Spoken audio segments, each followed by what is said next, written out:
Beneath the waves of the West Philippine Sea lies a fortune so massive it could rival the greatest oil powers on Earth. Geologists say the seabed may hold more than 26 trillion US dollars in oil and gas, a treasure bigger than Saudi Arabia's proven oil reserves. Enough to power the Philippines for generations, end blackouts forever, and turn the nation into an energy giant. But instead of wealth, these waters have become a battlefield. Every time the Philippines tries to drill, Chinese warships appear, blocking, chasing, warning. The stakes are real. One single gas field, Maritime, already supplies 40% of Luzon's electricity. But Maritime is running dry, and without a new source, millions of Filipinos could face blackouts by 2027.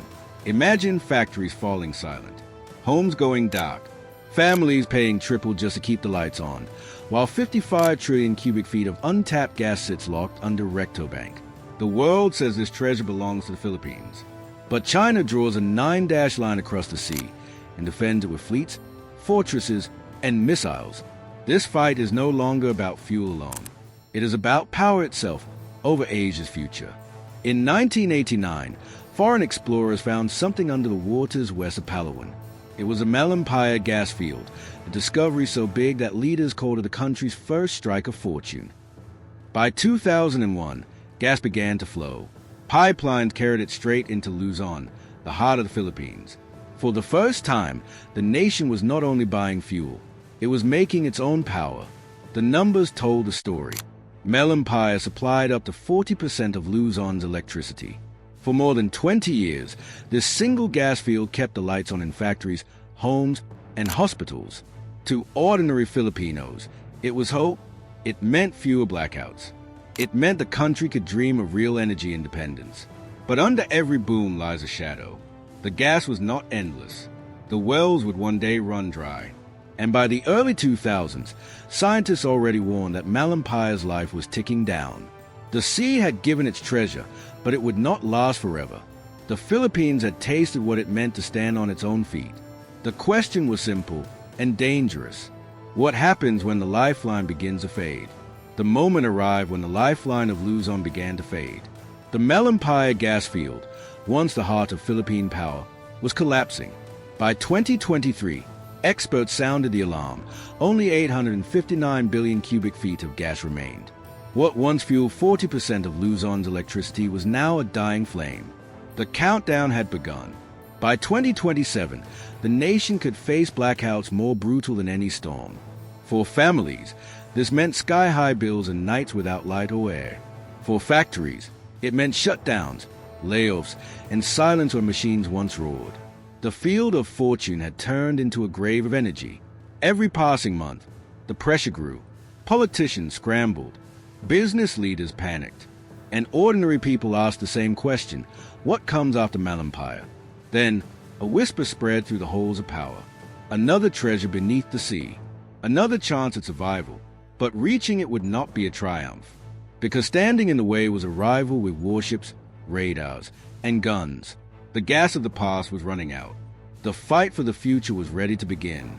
So where lies the next great hope that could save the Philippines, or spark a war? Deep in the West Philippine Sea lies the Rectobank, a treasure so vast it could change a nation's fate. Geologists believe it holds over 55 trillion cubic feet of gas. That is fuel worth billions of dollars every single year.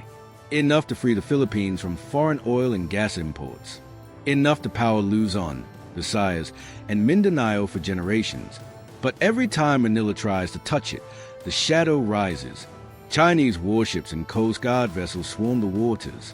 Exploration ships are blocked, harassed, and forced to turn back. The treasure is there, but it has become a forbidden prize. Rectobank is not just energy, it is independence held hostage. It is a line between a Philippines that stands tall and a Philippines that remains weak. The world recognizes these waters as Philippine territory. But China refuses, drawing its own 9-dash line across the map. Every barrel of oil, every cubic foot of gas lies trapped behind Chinese power. The Philippines has a law, China has the guns, and the clock is ticking. So the question is no longer does Rectobank hold treasure. It is, will the Philippines ever be allowed to claim it?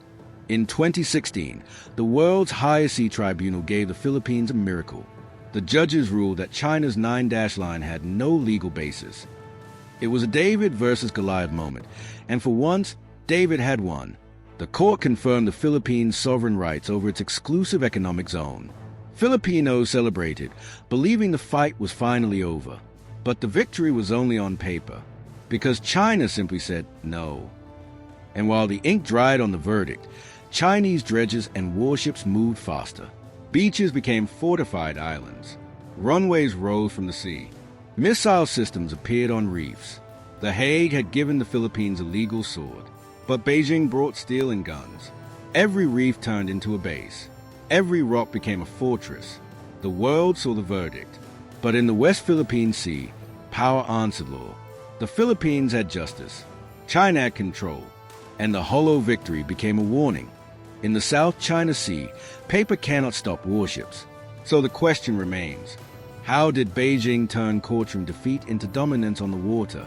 The South China Sea did not change by diplomacy. It was conquered by concrete. Starting in 2013, China turned empty reefs into fortified islands. Over 3,200 hectares of new land were created from the waves. But these weren't homes or harbors. They were fortresses.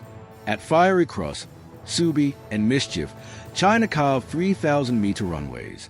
They armed them with radars, hangars, and missile batteries. From these bases, Chinese jets can strike across the entire West Philippine Sea. Every Philippine patrol now hears the same voice. You are entering Chinese waters. Leave immediately. Boats are chased. Fishermen are blocked. Supply runs are shadowed by warships. The message is clear. China owns the water, no matter what the law says. But the real secret isn't oil or fish. These reefs became unsinkable aircraft carriers. Control them, and you control the sea lanes where 1/3 of the world's trade flows. Energy is just the beginning. Domination of Asia's lifelines is the end. So the question now burns. Why is Beijing willing to risk everything for these waters, beyond energy itself? The South China Sea is not just water. It is the artery of the world. Every year, nearly 1/3 of global shipping passes through its lanes. Tankers, cargo ships, warships, all crossing a highway worth trillions. But it's more than trade. These waters hold some of the richest fisheries on Earth.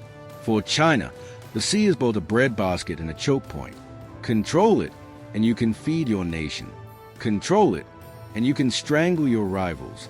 That is why Beijing pours soldiers, steel, and ships into every reef.